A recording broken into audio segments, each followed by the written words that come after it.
Olá, tudo bem? E hoje nós vamos conversar sobre o desejo inconsciente de estar gordo. Para isso, eu peço que vocês acompanhem comigo o seguinte raciocínio. As células do nosso corpo renovam-se continuamente. Para que todas elas sejam substituídas, ocorre um processo que dura 6 meses de um trabalho ininterrupto. A matéria-prima de que as células precisam para proceder essa renovação são os alimentos que ingerimos e dos quais uma parte é aproveitada e uma parte é eliminada. A melhor imagem para descrever esse processo é a imagem de um rio. O nosso corpo é o leito e a alimentação é a água que flui. A água está sempre em movimento, nunca é a mesma. O leito, que é o nosso corpo, também vai se modificando pela ação da água, que é a alimentação. A água, ela pode modificar o leito e a qualidade desse rio vai depender da qualidade dessa água. Então, cada um de nós precisa de uma quantidade diária de alimento para sobreviver. O nosso corpo precisa, em média, de 51 nutrientes básicos presentes na alimentação. Até mesmo a gordura é necessária, porque lubrifica os nossos intestinos. E também os carboidratos são muito importantes, porque sem eles o nosso corpo fica impossibilitado de fixar as proteínas que nós ingerimos. Olha que coisa séria! E quantas dietas o carboidrato é simplesmente eliminado, a pessoa come uma montanha de proteínas e nada modifica ou ela volta a engordar tudo, não é verdade? Então, todos os ingredientes são importantes e a falta de um deles traz algum tipo de insuficiência que afeta o equilíbrio do corpo. Portanto, nós devemos balancear a nossa alimentação e isso significa consumir na proporção certa os alimentos reguladores, energéticos e construtores. O cardápio ideal é aquele que reúne esses três tipos de alimentos numa refeição só. Os reguladores são as frutas, hortaliças, os legumes. Os energéticos são aqueles que dão energia, que são os açúcares, as gorduras, os carboidratos. E os alimentos que constroem, são os construtores, e são as proteínas, proteína animal, que são as carnes, o leite, o queijo, e a proteína vegetal, que é o feijão, a lentilha, o grão de bico, esses cereais todos. Porém, você e eu somos aquilo que comemos, mais aquilo que pensamos. E então acompanha comigo esse segundo raciocínio. Desde a fase em que nós somos gerados, o nosso cérebro vai armazenando no subconsciente dados e continua a fazer isso durante toda a nossa vida. Se pudéssemos procurar no nosso subconsciente, como quem procura num arquivo, facilmente encontraríamos os motivos, em quais circunstâncias e por que começamos a engordar. Então, nessa aula teórica, eu deixo a você essa pergunta, esse questionamento, né? Deixe isso dentro de você e veja se você vai procurando até que você encontre as respostas de quais foram as circunstâncias em que você engordou, quais foram os motivos pelo qual você engordou e por que você engordou. Existem várias e possíveis razões para a obesidade. A gente já conversou que é uma doença multifatorial E essas dificuldades, essas razões, normalmente significam problemas que podem e devem ser descobertos e solucionados. Vamos à programação número 1, que fica dentro do seu subconsciente, que você vai descobrir junto comigo. Na infância, não sabemos expressar muito bem certos desconfortos. A criança sente dificuldade de se comunicar. E uma atitude muito comum de quem cuida das crianças é oferecer-lhes o que comer. O nosso banco de dados acaba registrando o alimento como uma fonte de alívio para diversos incômodos. E isso registrado no subconsciente cria a seguinte programação: o alimento é uma fonte de alívio. Compreendeu? Por que muitas vezes o obeso come porque está triste, porque está com raiva, para comemorar, porque está bonito, porque está cheiroso. Enfim, ele come por milhões, porque está entediado, por milhões de razões diferentes, buscando um alívio. E agora eu vou falar da segunda programação.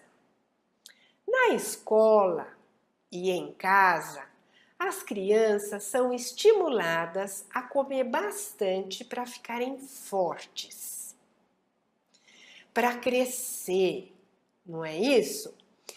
E aí o subconsciente vai registrando e desenvolve uma programação que é um medo de ficar doente, um medo de se sentir mal, um medo de estar cansado, um medo de estar desanimado, um medo de passar fome. E isso cria crenças profundas que vão fortalecendo o estar gordo.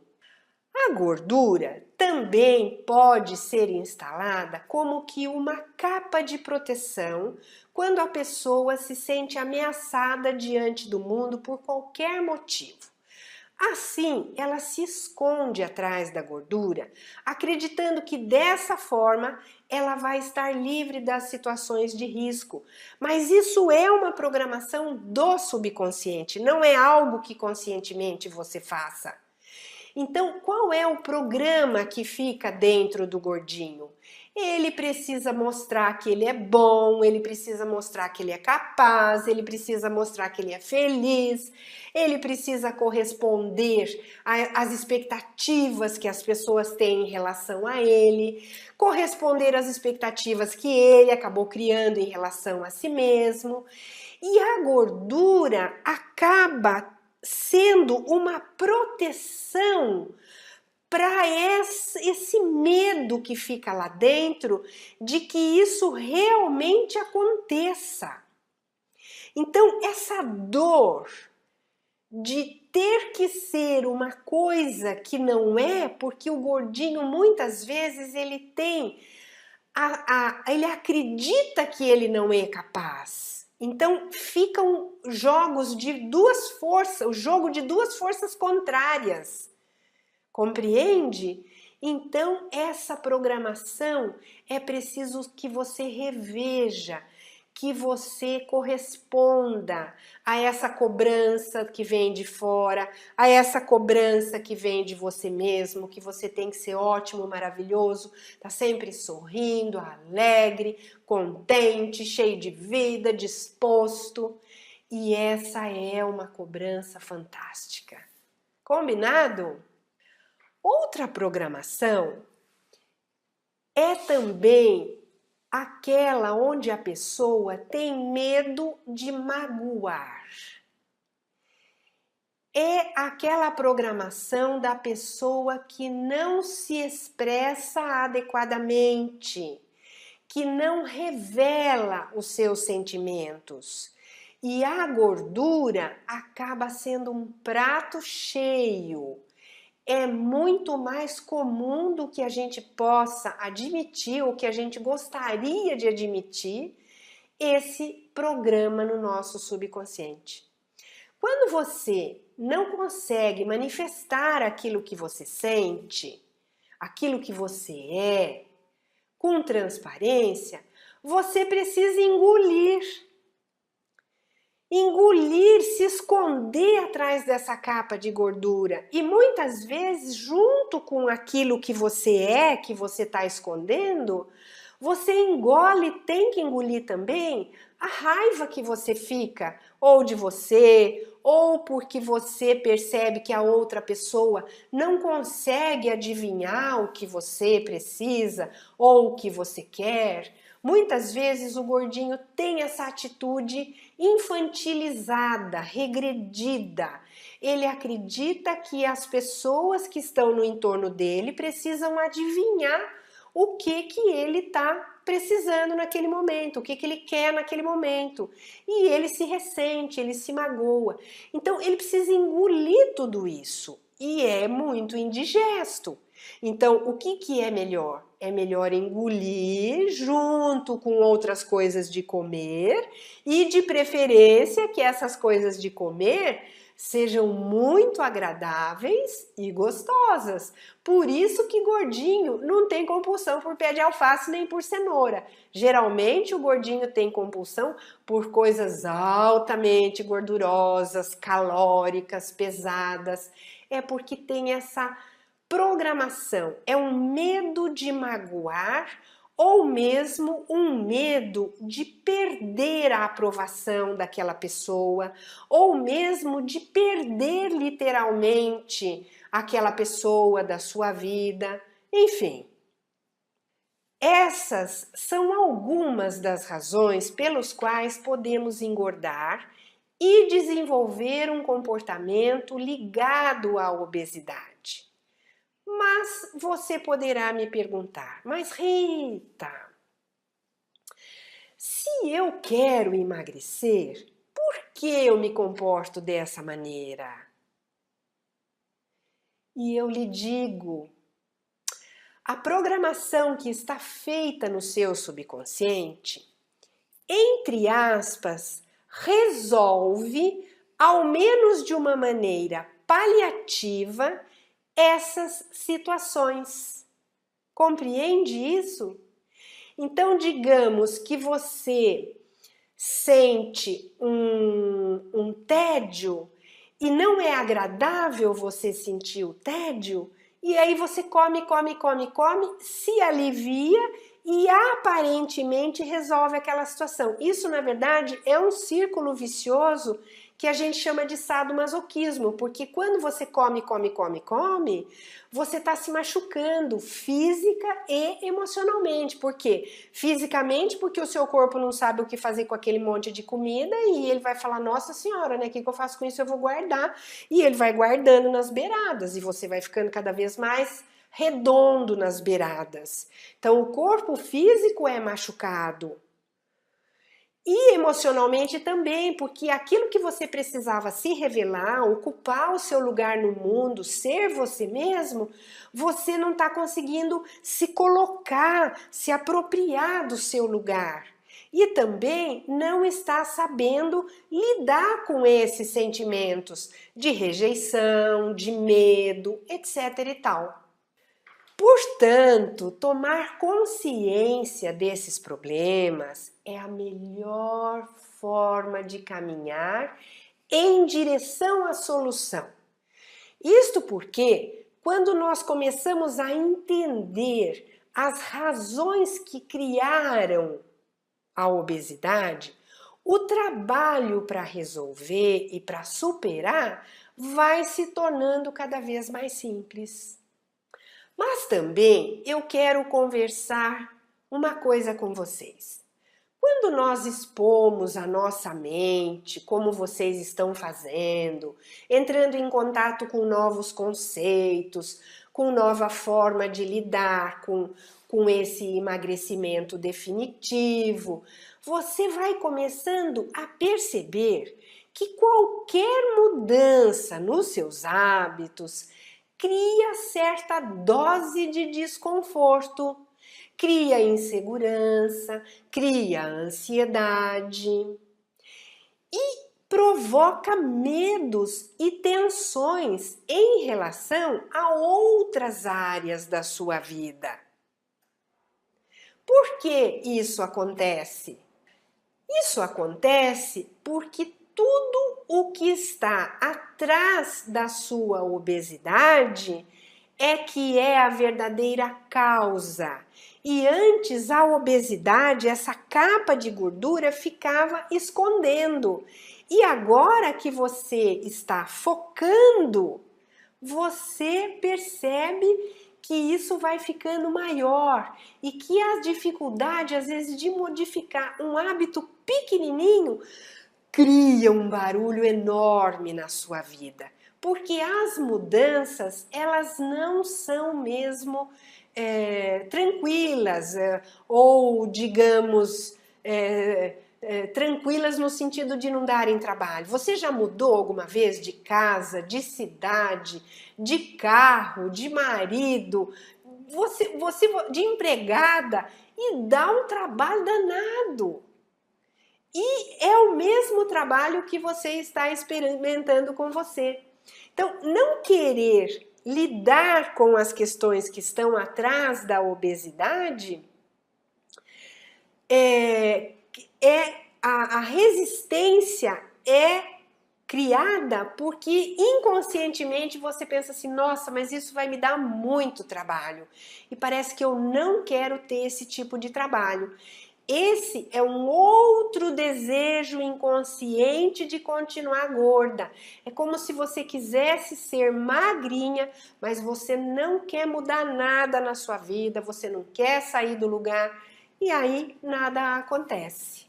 Uma outra programação, uma crença limitante que fica dentro, que também é um desejo inconsciente, é ligado ao medo do fracasso. Porque você acreditava até agora que o seu maior problema era a obesidade. E à medida que você abandona a condição de obeso, ou pelo menos ao perceber que você está se encaminhando nesse sentido, você verá que vai emergir os seus reais problemas, que até então estavam escondidinhos. Agora eles são visíveis a olho nu e exigem a sua atenção e a sua solução. Você começa a entender que os seus problemas estão ligados à maneira como você lida com a sua vida, com os seus hábitos, a maneira como você lida com as suas emoções. E nessa fase, só há dois caminhos que você pode escolher. Ou você encara esses problemas e continua emagrecendo, ou você foge da raia e engorda tudo de novo, pois assim você poderá fazer o tal jogo de acusações, encontrando um culpado pelo qual você não consegue emagrecer. E aí tem um jogo de acusações, ou o seu metabolismo que não funciona, ou isso a sua tireoide não tá boa, ou blá, blá, blá, e arruma um monte de motivos. Mas atrás dessa historinha que você tá contando para si mesma, tem um medo de fracassar, tem um medo de lidar com os reais problemas, de fazer as mudanças que precisa fazer na vida. E aí, como é que eu vou lidar com isso? Tá? Então, o motivo pelo qual nós estamos juntos é exatamente esse. Eu sou sua treinadora, tô aqui segurando nas suas mãos enquanto você vai fazendo essas pequenas modificações que vão transformar grandemente a sua vida. Existe um outro medo inconsciente que também é um grande obstáculo a você estar magra, é que a gordura, ela ocupa muito espaço na vida do obeso, tanto fisicamente como no mental. A pessoa pensa 24 horas por dia nesse assunto. E quando a pessoa emagrece, ela se vê perdida, porque ela não sabe como preencher aquele vazio mental, ela não sabe como preencher a vida e acaba ficando ansiosa. E qual é o resultado dessa história? Se ela não tomar cuidado, ela vai começar a comer compulsivamente outra vez e vai voltar a engordar. Então eu convido a você se perguntar a seguinte pergunta: com o que eu estaria realmente ocupando a minha vida se eu não tivesse nenhum problema de obesidade? Mas faça essa pergunta seriamente, com responsabilidade. E a última programação que eu quero trazer por hoje, ajudando vocês a identificar esses desejos inconscientes de estar gordo, é o medo que a pessoa tem da nova imagem. Porque depois de estar tanto tempo convivendo com a imagem de gordo, a pessoa tem medo do que essa nova condição vai provocar, tanto em relação à reação das pessoas, como em relação ao próprio corpo. Por exemplo, quando as pessoas começam a emagrecer ou se apresentam muito magras num lugar e que antes elas se apresentaram e estavam muito diferentes, muito gordas, as pessoas se chocam, as pessoas querem conversar, as pessoas querem xeretar e às vezes o ex-obeso, ele não sabe muito bem que tipo de resposta que ele vai dar, o que ele vai explicar, o que ele vai conversar, qual é a dieta que ele vai contar que está dando resultado, porque isso é uma coisa que todo mundo se incomoda. Então, às vezes a pessoa fala, nossa senhora, eu vou ter que lidar com tanta gente que eu acho melhor nem mexer com isso. Ou então a pessoa tem medo da imagem dela magra, porque ela tem medo de ficar flácida, tem medo de ficar enrugada, tem medo de envelhecimento precoce, de estrias, do rosto ficar mais fino, cair. E isso é uma coisa que está muito ligado à mulher. Por isso é importante fazer o exercício mental para que você não tenha medo dessa nova imagem, muito pelo contrário, que você ancore essa nova imagem. E lembrando que em alguma aula eu disse assim, tudo aquilo que você mentaliza é o que você materializa. Então, essa crença, ao longo desse trabalho que nós já estamos fazendo, ela vem sendo dissolvida. Então, nesta prática, estes são alguns dos desejos inconscientes de estar gordo. Até a próxima aula. Tchau, gente!